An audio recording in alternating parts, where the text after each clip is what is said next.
Today we are assembling this beautiful strawberry shortcake. It consists of two 8-inch square yellow cakes, vanilla buttercream, and strawberry pie filling. So first thing I'm going to do, I have my cooled cakes. I have my grease-proof 10-inch cake board. I put a little bit of vanilla buttercream on the cake board.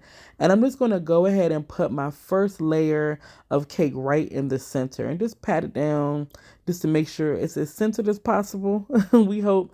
Now, my cakes are room temperature. I just baked them today. You can also refrigerate your cakes to make them a little bit easier to work with. And you can also level off your cakes. Totally up to you. So I'm going to put a nice dollop of that vanilla buttercream right on the cake, and then I'm using my offset spatula just to gently push that buttercream to all of the edges of the cake, trying to make it as even as possible, as level as possible. So you may see me add a little bit more. And remember, I did not level off my cakes, so you may see me add a little bit more in a couple of areas. So we're just going to continue to push that buttercream right to the edge of this cake layer. And you don't want the buttercream to be super thick, so just be mindful of that also. All right, so I'm going to add some strawberry pie filling right to the center, just a little bit, because once I put the other layer on top, it is going to push some of this to the edge. You can also use freshly cut strawberries. It's totally up to you, or you can just do strawberries on top. It depends on how you like your strawberry shortcake, but I'm just going to put a little bit in the center.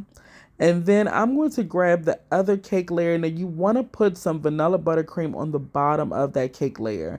That's going to act like a glue and just help the strawberries, the cake, and everything to be sandwiched together. So you just want to put a nice thin layer of that buttercream. If you're using fresh strawberries, it's the same thing. And also, especially with fresh strawberries, it keeps the cake layer, for me, from getting soggy from the strawberry juice. So you just want to go ahead and put that other layer right on top and just press down, and see what I mean about that strawberry pie filling spreading to the edge.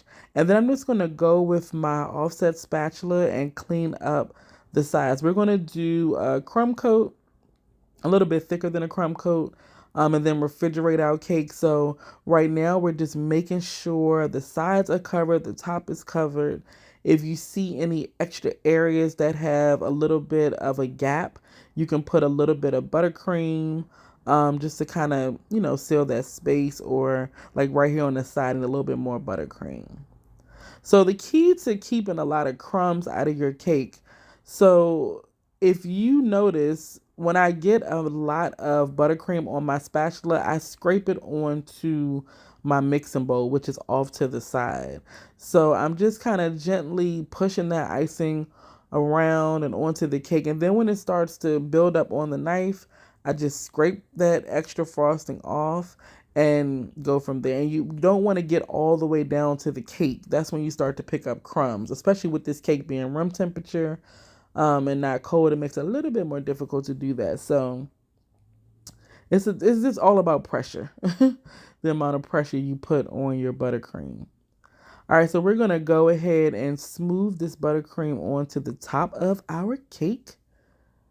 And I'm going to smooth these sides again. Remember, this is a crumb coat, but a little bit thicker than a usual crumb coat.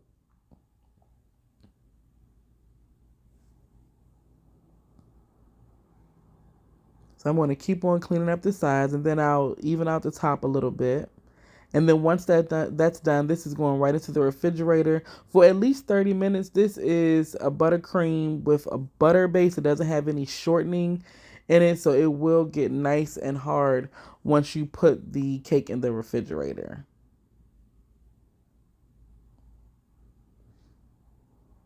All right, so we're just about there, looking good. All right, so this is out of the refrigerator. See how nice and stiff that buttercream is? When I touch it, it doesn't come off of my glove. So I'm going to go ahead and finish frosting this cake. So I'm putting some more buttercream right on top. And we're going to start to spread this buttercream all over the top of the cake. And some of it will get to the side, which is perfect, because we'll use that to frost the sides of the cake. So just keep on spreading. Offset spatulas are very important during this process.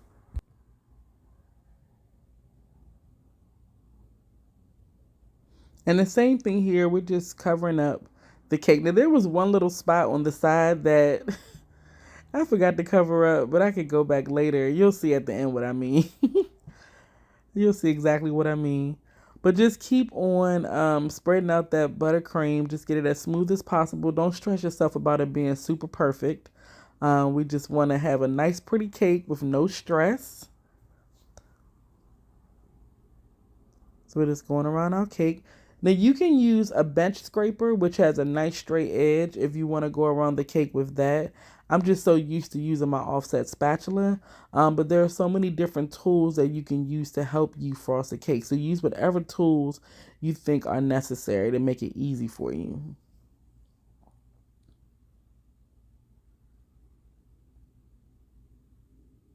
All right, so we are getting there. That's the little spot on the side I was talking about.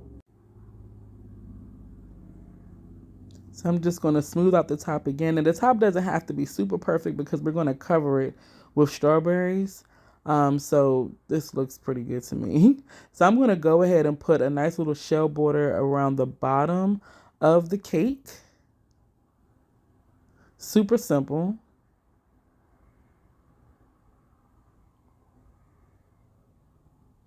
That little spot. I know y'all see it too, but it's okay.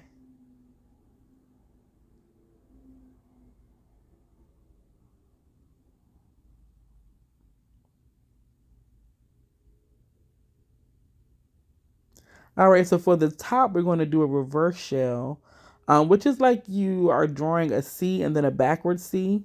So if you notice what I'm doing with the piping bag, it's like you draw a C and then a backward C, and you do that all the way around the cake. And it looks really, really pretty. I love the reverse shell, but you can do whatever type of border you like. There we go. Just go around this edge. Remember, this is an 8-inch cake on a 10-inch board. You can do up to a 12-inch board if you want a little bit more space around the bottom. So last part. And then I'm just going to put 4 little rosettes in the corners. You don't have to do it. I just like to add a little bit of height just for me to add some fresh strawberries. All right, so once my borders are on, my rosettes are on, I'm going to go ahead and add that strawberry pie filling right to the center. And you can load it up. And then I'm just going to use a spoon just to push it all the way to each of the edges of that reverse shell border. So that shell border also keeps the strawberries from sliding down the side of the cake. So you always want to start with that buttercream border. All right, especially when you're putting a topping like this, a fruit topping, a curd, or something on top of your cake. So I'm going to go ahead and put my strawberries right on top of those rosettes. And I cut the strawberries right in half. And then it's up to you, but I like to add extra strawberries in between too. So I cut a few more in half. And after I put this last one on, you're going to see, I'm going to add some more strawberries. There we go. Any fruit you like, really. I toyed with the idea of adding blueberries just for a little bit of pop of color. And plus my cousin likes blueberries. And I just stuck with strawberries. This cake looks so good. I love it. All right, so there go our strawberries. Got 2 more pieces to add.